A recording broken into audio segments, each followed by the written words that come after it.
नमस्कार दोस्तों, स्वागत है आपका आज की क्लास में। आज हम एक नया और बहुत ही महत्वपूर्ण चैप्टर शुरू करने जा रहे हैं। अध्याय 6, तार, केबल व soldering, wire, cables and soldering. बिजली का कोई भी काम बिना तार या केबल के संभव नहीं है।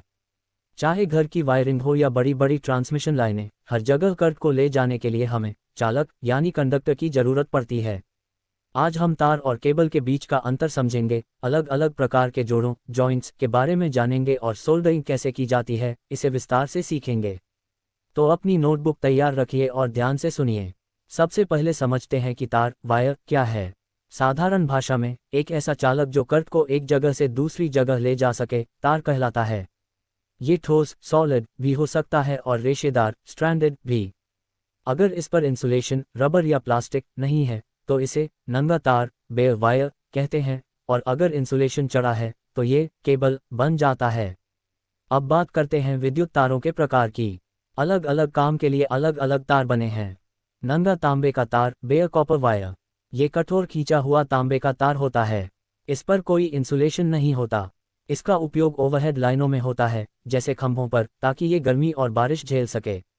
घरेलू वायरिंग में 14 या 16 SWG गेज का तार और ओवरहेड लाइन में 8 SWG का तार प्रयोग किया जाता है। ACSR तार, इसका पूरा नाम है एल्यूमिनियम कंडक्टर स्टील रेनफोर्स्ड। आपने बाहर बिजली के खंभों पर जो तार देखे हैं वे यही होते हैं। इसमें बीच में एक स्टील का तार होता है मजबूती के लिए, और उसके चारों तरफ एल्यूमिनियम के तार लिपटे होते हैं। इससे तार लटकता नहीं है और टूटता नहीं है। GI तार गैल्वेनाइज्ड आयरन वायर, ये लोहे का तार होता है जिस पर जस्ते जिंक की परत चढ़ी होती है ताकि जंग न लगे। ये तांबे से 1 गुना सस्ता होता है लेकिन इसका प्रतिरोध ज्यादा है। इसका उपयोग हम अर्थिंग के लिए, टेलीफोन लाइनों में या खंभों को सहारा देने वाले स्टे वायर के रूप में करते हैं। फ्यूज तार फ्यूज वायर, ये सुरक्षा के लिए होता है। ये सीसा, लीड और टिन की मिश्र धातु से बनता है। इसका गलनांक कम होता है ताकि जैसे ही करंट ज्यादा हो ये पिघलकर सर्किट तोड़ दे। नाइक्रोम तार निक्रोम वायर, यह निकल 80% और क्रोमियम 20% से बना होता है। ये हीटिंग एलिमेंट बनाने के काम आता है, जैसे हीटर, गीजर या प्रेस के अंदर का तार। यूरेका तार यूरेका वायर, ये 60% तांबा और 40% निकल से बनता है। इसका उपयोग वहां करते हैं जहां हमें करंट को रोकना या कंट्रोल करना हो, जैसे स्टार्टर के प्रतिरोधक या रेगुलेटर में। अब आते हैं इस चैप्टर के सबसे प्रैक्टिकल हिस्से पर, तारों के जोड़ जॉइंट्स ऑफ वायर्स। एक इलेक्ट्रीशियन को तारों को सही तरीके से जोड़ना आना बहुत जरूरी है। अगर जोड़ ढीला होगा तो स्पार्किंग होगी और आग लग सकती है। चलिए मुख्य जोड़ों को समझते हैं। ऐंठा हुआ जोड़ पिगटेल और रैट टेल जॉइंट, इसे हम जंक्शन बॉक्स में इस्तेमाल करते हैं। जहां तार पर कोई खिंचाव स्ट्रेस न हो वहां तारों को आपस में लपेटकर ये जोड़ बनाया जाता है। इसे रैट टेल इसलिए कहते हैं क्योंकि यह चूहे की पूंछ जैसा दिखता है। मैरिड जोड़ मैरिड जॉइंट, जब हमें सीधी लाइन में तार की लंबाई बढ़ानी हो लेकिन तार रेशेदार स्ट्रैंडेड हो तो मैरिड जॉइंट लगाते हैं। ये काफ़ी मजबूत होता है। टी जोड़ टी जॉइंट, अगर मुख्य लाइन जा रही है और आपको बीच में से एक कनेक्शन ब्रांच लेना है तो टी जोड़ बनाया जाता है।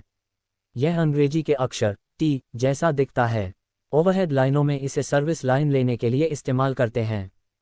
ब्रिटानिया जोड़ ब्रिटानिया जॉइंट, ये बहुत महत्वपूर्ण है। ओवरहेड लाइनों सिरोपरी लाइनों में जहां तार पर बहुत खिंचाव होता है वहां ब्रिटानिया जोड़ लगाया जाता है। ये 2 प्रकार का होता है, सीधा स्ट्रेट और टी। इसमें तारों को सटाकर ऊपर से एक तीसरे पतले तार से बांध दिया जाता है। वेस्टर्न यूनियन जोड़ वेस्टर्न यूनियन जॉइंट, अगर ओवरहेड लाइन में तार की लंबाई बढ़ानी हो और वहां खिंचाव बहुत ज्यादा हो तो ये जोड़ सबसे बेस्ट है। स्कार्फर्ड जोड़ स्कार्फ जॉइंट, ये बड़े अर्थिंग कंडक्टर के लिए होता है। इसमें तारों के सिरों को तिरछा घिसकर फाइल करके एक दूसरे के ऊपर रखकर सोल्डर कर दिया जाता है। इससे जोड़ की मोटाई नहीं बढ़ती। इनके अलावा कुछ और भी जोड़ हैं जैसे एरियल टैप जोड़, डुप्लेक्स क्रॉस टैप जोड़ और डबल क्रॉस टैप जोड़, जिनका उपयोग विशेष परिस्थितियों में किया जाता है।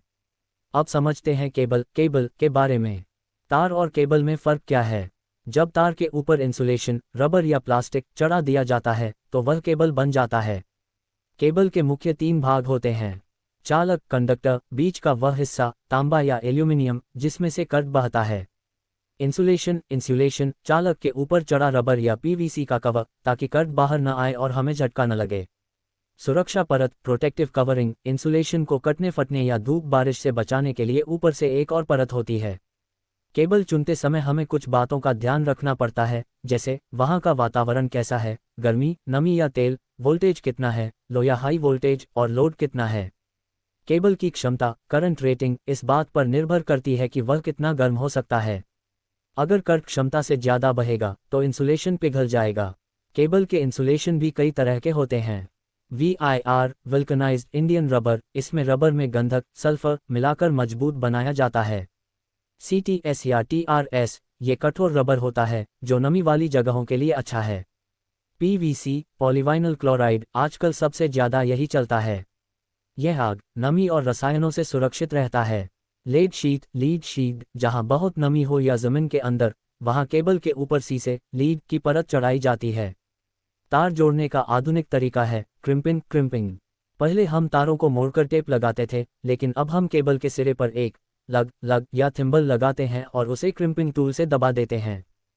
इससे जोड़ एकदम मजबूत बनता है, स्पार्किंग नहीं होती और देखने में भी साफ सुथरा लगता है। एल्यूमिनियम केबल्स में तो लग लगाना बहुत जरूरी है क्योंकि उस पर सोल्डरिंग मुश्किल होती है। अब बात करते हैं मापक यंत्रों, मेजरिंग टूल्स की। तार की मोटाई कैसे नापते हैं? इसके लिए दो मुख्य औजार हैं। मानक तार gauge, standard wire gauge, SWG। ये एक स्टील की गोल चक्री होती है जिसके किनारे पर अलग अलग साइज के खांचे, स्लॉट्स कटे होते हैं। हम नंगे तार को खांचे में डालकर देखते हैं।